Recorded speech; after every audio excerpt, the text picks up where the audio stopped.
Taking a cruise can be very exhilarating. It can be a lot of fun, very exciting. There's a lot going on when you're embarking on a cruise. And I have a few ideas for you, a few hacks on how to make it a lot more smoother and for you to cruise like a pro. Let's start. Number one thing on a Carnival cruise, even before you get to the embarkation spot, is to download their HUB app. You simply go on your phone to the App Store and you put in Carnival Cruise app. It's called HUB, H-U-B, and it downloads and populates right to your phone. And from there you will be seeing your cruise days, where you're going, what time you're going to be there, what the menus are going to be like. There's going to be deck information. There's all kinds of stuff going on, and it's comes right to you through that HUB app.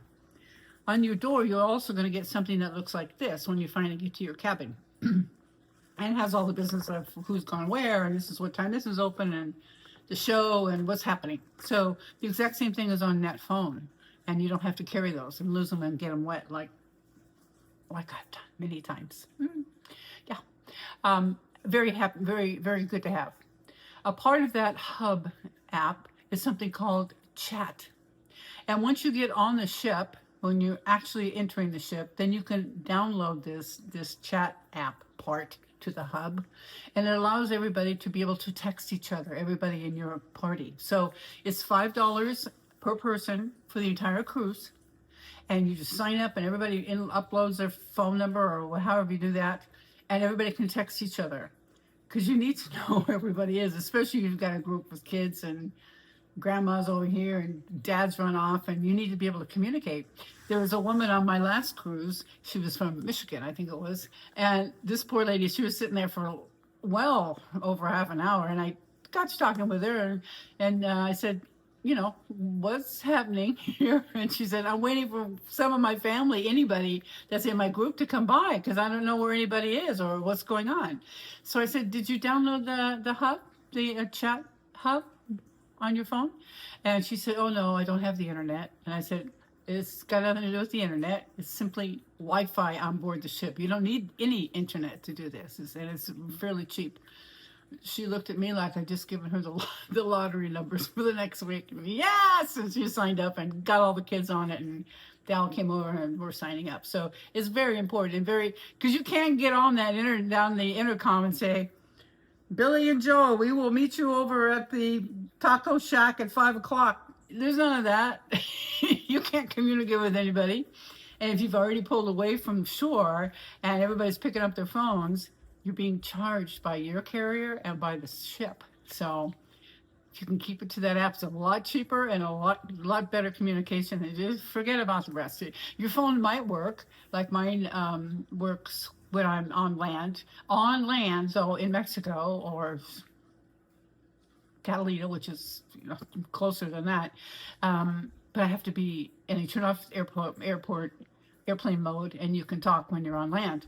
But when you're going back to ship, you better put it back on, because then and it's easy to forget. You're excited. You had a few margaritas, and and kids are going crazy, and you're sunburnt. Always keep it on airplane mode, or your bill is going to be whopping when you get home. Your phone bill.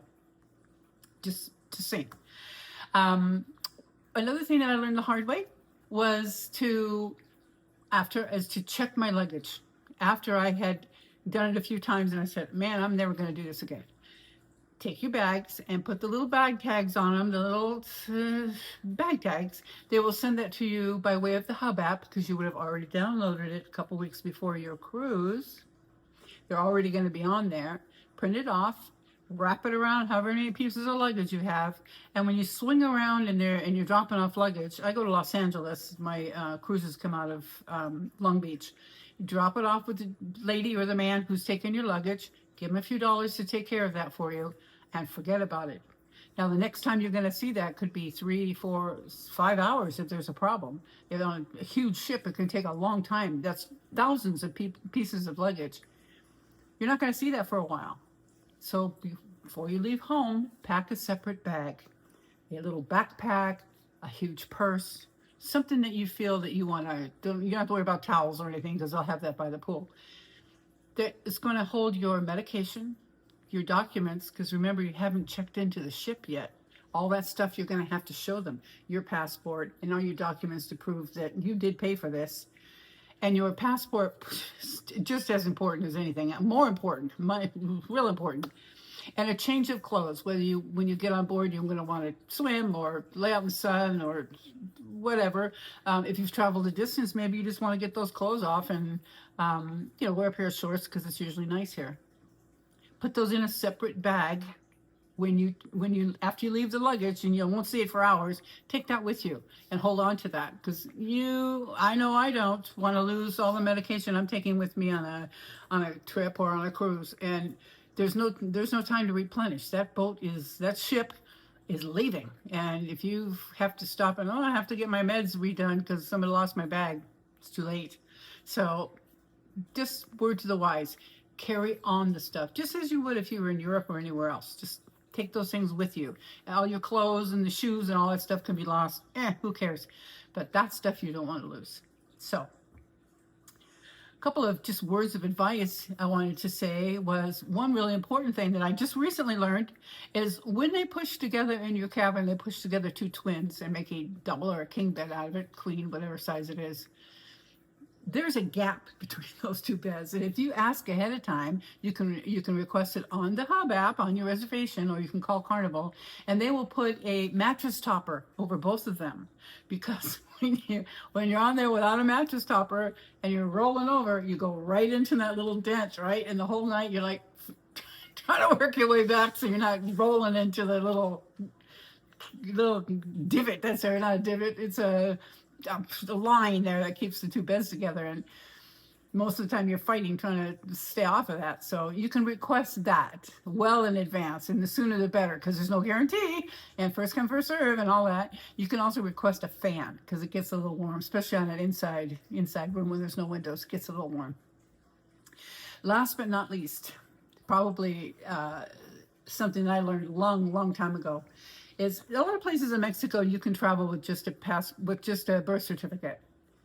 Always travel with a passport. If you can afford to get one and you have the time, get one.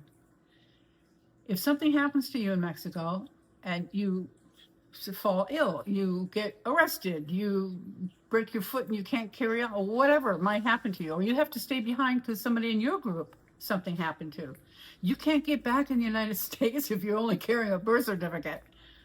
Yeah, you can't do that. And that ship is not going to wait for you because, you went in together, but the ship is leaving and they're going to leave you there.